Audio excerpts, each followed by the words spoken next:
What I want to do is get towards the to the problem of evil. We will spend 2 weeks on morality, and this goes back and forth. This is actually evidence for God based on morality, and it's also a good way to counter evil.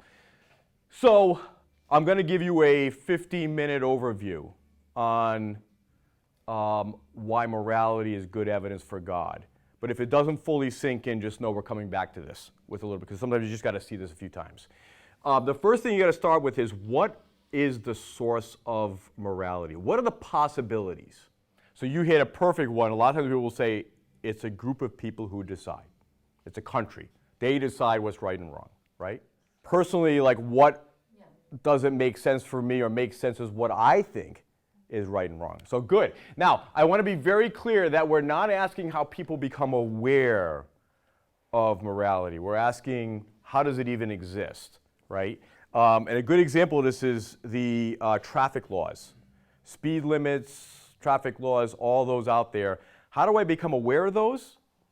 Well, my parents, way back when, whatever it was, 30 years ago, when they were teaching me to drive, they helped me become aware, and I terrorized them as I was driving fast.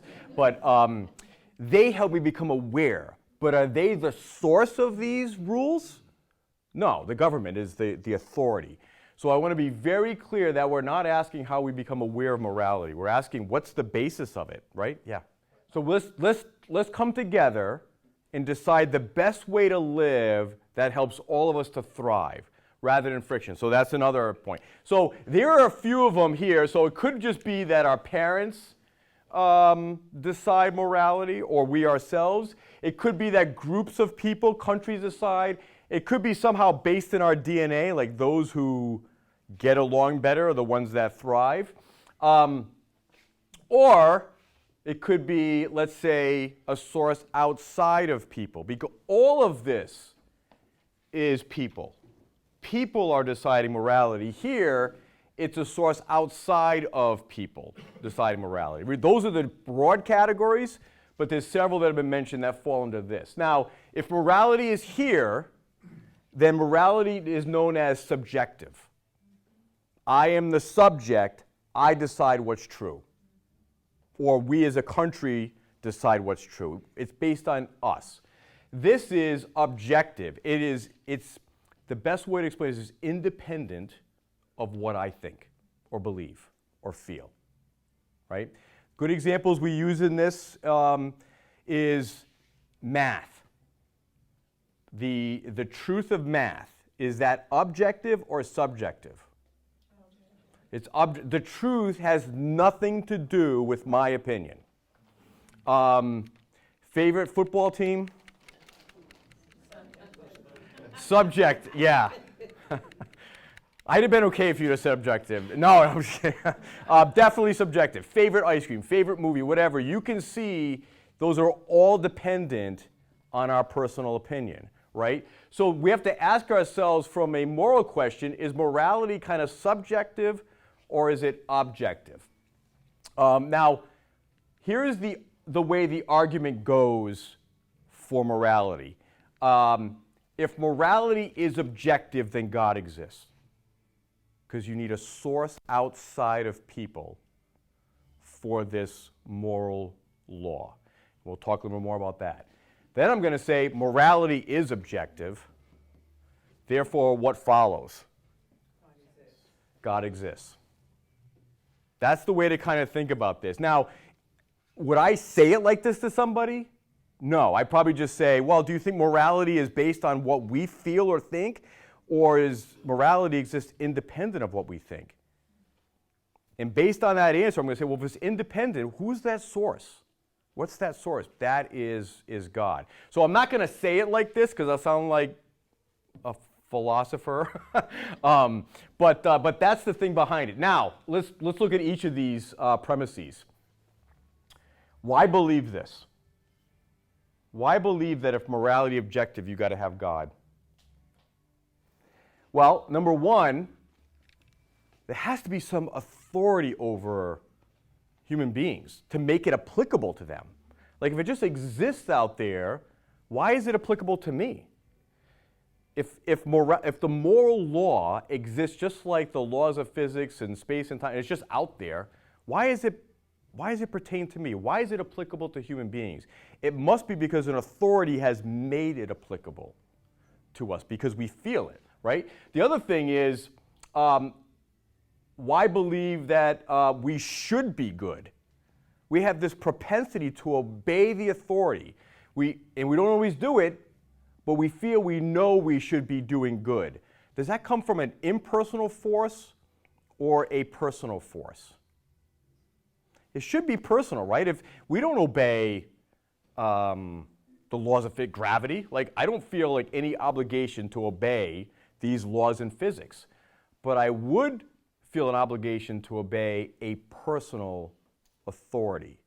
So if morality is objective and it requires a source, it makes sense that this is a personal authority that makes it applicable to all human beings. Does that make sense? That one's the tough one. That one's the tough one. Because if you don't believe that, then you just believe that there are these personal, these moral rules that exist out there, like the laws of nature. But if it's kind of weird to just believe that, these moral rules. And even if that was the case, why is it applicable to all of us? Why do we have this inclination to do what's good? And why do we feel guilt when we do what's bad? The only way to make it applicable to us is that you've got a personal authority. All right. Most people kind of get that. The one that you get some pushback is this. Sometimes morality is objective. But again, you're asking the question, is morality like ice cream, favorite flavors, or is it like math? And I think if we can argue this and show somebody that morality is more objective, then we can argue for God. Now, this is a lot harder now. 100 years ago, this is the way people thought. Now, everybody will say, well, all truth is subjective, right? And that might be your values. Those aren't my values. So this is a lot harder to argue in this day and age. But deep down, they really believe it. I'll get to you in 1 second, Lee. And one of the things I just want to say is if evil really exists, there's something wrong with the world that's evil, doesn't that point towards morality being objective? Yes, and we'll talk about that more and why that can be. And do they ever say, that's wrong, and by the way, it's just my opinion, feel free to disregard it because it means nothing to anybody else? No, when they say something is wrong, they mean the action itself is wrong and it's wrong for everybody. So a lot of times they'll say morality is subjective, but when you listen to the words they use in the conversation, they don't really mean that. Because you can't live in a world like that, to be honest. You really can't. All right, let me give you some examples that I think really help make this point. Because if we can point to morality is not something we decide, and that's what you're after here. You're trying to say morality is, there's a source outside of us that determines morality, and that points to God. There's a few examples we can use. One is that there are some actions that are right or wrong. It's not how I feel about the action. It's not simply that I don't like it that makes it wrong. It's the action itself is wrong. So, we've had, I can put up countless examples here, but this was a shooting at one of the movie theaters. Now, if this came up, I could ask somebody, well, why do you think that's wrong? Is it simply the way it makes us feel? Or the fact that that person took a gun and started randomly shooting innocent people, that action was wrong? Most people will say the action was wrong. Well, now you're not talking about how I feel. It's not dependent on my mind and what I think. It's the action. Just like 2 + 2 is 4, independent of what I think, the action of randomly shooting people is wrong. So that's one way to argue this. Does that make sense? A little bit? Okay. Here's another way. Human opinion doesn't change morality, right? And I know I showed this last year. These are some harsh pictures. But if I were to show something like this, child abuse or elderly abuse, if the person here, the father, said, no, this is right, this is good, that I can take out my aggression and beat my child, and I think it's good, does that make it good? No. So some of these things are clearly independent of our opinion. If this person said, I'm in my right, so she's asked me the same question 3 times in the last 30 minutes, I believe it's okay to hit her. Does that make it right? No. So we're using extreme examples to show that human opinion really doesn't change morality. And if our opinions don't change morality, it comes from a source outside of us. That's the bottom line with this. Now, evil will help us prove this point. That's why I'm starting with this, because evil actually makes our case. Here's another one. This is a great one. And again, it's very pertinent in our country.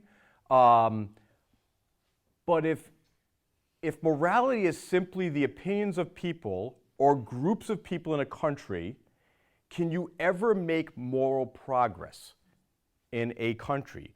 Could you ever be moving towards improving and getting better? Is that possible? No. If each society gets to decide whatever they want and it is good for them, you can never make moral progress. Does that make sense? Let's use an example. And we talked about slavery here. 150 years ago, not everybody, but there were a lot of people in this country who thought that slavery was acceptable. Did that make it okay? When we got rid of slavery, did we improve morally? Just on that one topic, did we improve as a country morally when we got rid of slavery? Everybody's like, I don't know what you're asking. On that issue, but not necessarily on other issues. Totally with you, but on that one issue, we decide that slavery is morally wrong. We outlaw slavery. Did we take a step in the direction of being better morally? Yeah. Why is that? Is it because there's this moral standard above us that we're either moving towards or away from? Absolutely. So God decides what is moral, good and evil, and we as a society are either progressing towards that standard or we're moving away from it. That's not possible if we as a group decide what's right and wrong. Does that make sense? I think this is a good one to kind of make the case, because you can do that in this country. And there's a lot of different examples that you could point to. Moral progress is not possible if we decide what's right and wrong. Because you're not really progressing towards anything, you just have a different opinion. 150 years ago, most people thought slavery was okay, no problem then. That's what you would have to believe if morality is relative. Or let's use Hitler, because they always have to have a rationale. We are going to exterminate Jews because they are vermin. They are less than human. So I am going to accelerate the evolutionary process by getting rid of these inferior people. That's the way that Hitler rationalized it. And he rationalized it for German people. Did that make it acceptable? Was he morally okay in doing that? Was he justified in doing that? We would argue no, because he was breaking a moral law that stood above him. This was the, anybody heard of the Nuremberg trials? After World War II, when they brought Germans and Nazis and they put them on trial for war crimes against humanity, and they argued, we are simply doing what our country said was right. And the argument against them was there's a moral law that stands above you that you violated. There were moral crimes against humanity. But in order to have that moral law, you've got to have something that supersedes the country, the rules of the country. Does that make sense? Okay, we'll keep talking about this. The other one I would just say is if we simply decide these moral rules, why do we feel guilt? Right? Every single one of us feel. Now you can say, well, I was brought up that way, so I'm going against something I know, but this is more of an innate sense. And if I truly decide what's right and wrong, why would I feel guilty about it? Right? Like, I like vanilla, I don't like ice cream. My wife tells me I'm wrong. I don't feel guilty about not eating chocolate. But I do know that if I do something wrong, I have this innate sense in feeling guilty. So again, if morality simply comes from me, why would I have these feelings? Okay? These are a few ways to point towards morality being objective. And if it's objective, it needs a source outside of us. Does that make sense generally? All right. We will come back to this because it's kind of, you got to process this. But once you get that key point, you can use morality to argue for God, and you can use evil to argue for God. All right. Let me see, where am I? Let's go with, let's do some role playing now for the last 10 minutes we have. And again, I won't be obnoxious atheist, I'll be curious atheist. So I say, we're talking about the attacks from yesterday. We're at work. And we're having some just light discussion. And that's one reason I don't believe God exists.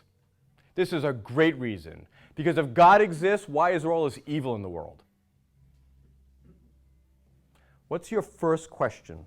So Rob hit a good point that we're sinners. There's something broken in the world. That's what evil says. There's something broken. It's not the way it should be. That does not make sense unless you've got a moral standard that you can measure it against that should be. If God doesn't exist and this is all just nature, it is what it is, man. That's it. It's not like it should be better or it's worse or whatever. It's just the way it is. But if we know there's something broken with the world, that means there is an ideal way, a perfect way it should be. And that's more pointing towards an objective right and wrong in God. All right, other things you might say to me.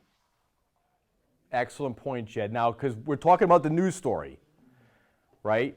But I went to a place and I went to disease. You might want to say, you know, this is an interesting point you bring. Can you tell me why this is important to you? You might want to just kind of flush that out a little bit because it could be something where they're hurt way back when, and now it's 7 years later, and there's a news story, and I'm venting, but I also have emotional scars back here. So that's a great point. That's a great point, right? If evil exists, it's a problem for everybody, and it's something that all of us have to give an account for. If you're an atheist, how do you explain evil, right? It's a problem you have to deal with as well or explain or rationalize. But the bottom line is we have hope, right? And that's one thing that I would point to is when I die, I have hope for something better. What do you have? I want to point them towards that. If there's one thing that you could, because you're going to remember some things in this class, and there's others you may not remember.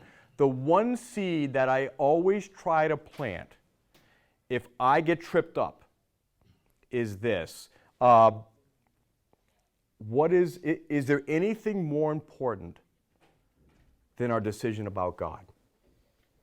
Is there anything more important than our decision about God? And all I'm trying to do is plant a seed that decision impacts eternity, right? And it goes back to Leah's point about hope, right? So I can make all these decisions in life, I can live a good life, I can have all these philosophical debates, but that is the most important point, and that can be a seed that God could use a week later, a year later, or 10 years later. Yeah, and we all have that, unless you are a sociopath who really has a disconnect with, you really don't have feelings of moral conscience. Most people have that, and you can speak to that. And again, they may have a hard heart, but who knows, a month later or years later, it might come to fruition. They remember your words because you said them with gentleness and respect and genuine love. So, Let me filter through a few of these points, and again, we're going to come back to this, but here's how it might go. I don't believe in God because of evil. Then you might say, well, is there something really wrong with the world, or is it just something you don't like? You could ask them that kind of question. Well, morality is a matter of opinion. That's probably the answer you get, as we've been talking about this morning. All right, so are you asking me how there can be a God who allows things to happen you don't like? So I'm going to play that, what they're saying. Right. Right? If God exists, he's here to make me happy. I don't understand. You think God exists because some things happen that are wrong for you, but may be okay for others. How's that a problem for God? So what you're trying to do is just get at the heart of what they're saying, is really they just want things to be their way. Let's look at this another way. I don't believe in God because of evil. When you object to evil, are you saying that certain things bother you emotionally, or are you saying that certain things are wrong in themselves regardless of how you feel? This went back to getting at what? Is morality subjective, or this is just another way of wording it? You're trying to get at what they believe. Morality is just they don't like it, or there's something objective. Well, I'm not sure what you're getting at. Let me put it another way. Is racism wrong? What do you think they'll say? Yes. Absolutely, right? Of course it is. Okay, now do you mean racism is wrong regardless of what any person or society thinks? Or is it only wrong from your perspective? Again, this is another way of asking, is morality subjective or objective? It's wrong for me. Now again, a lot of people won't, I don't think most people will say this. Right. I think a lot of people are going to say it's wrong. Okay, well, who determined it's wrong? If it's not a matter of opinion, who outside of human beings determined it was wrong? By the way, I agree with you, but now you can start to plant a seed that this has to come from God. I don't understand. You think God exists because of some things that happen that are wrong for you, but okay for others. So again, that's the same kind of response. This is the last one. Let's just see how this plays out. I don't believe in God because of evil. How do you as an atheist explain evil? Again, we went back to this. They have to explain it as well. I don't understand. Well, when you say things happen that are evil, where are you getting your standard to judge things as evil in themselves? It's just common sense. I'm not asking how you know evil, but what's the source of the standard? That's the key here. What is the foundation, the basis for this? For example, you may know the speed limit by looking at the signs, but where do speed limits come from? Where do they begin with? The government, of course. So what governing authority sets the limits that get broken, causing evil in the world? So these are just some nuances and different ways of getting at how morality makes more sense on the Christian worldview because it's a standard independent of human opinion. That's the key. Now, I will tell you, I think this is a very powerful argument for God when you can share with people. This one took me a while. I'll just be honest with you. The beginning of the universe, that made sense. I got it right away. The morality one, this one I had to chew on for a little while. So if you're not fully getting it today, no, you're in the same boat with a lot of others.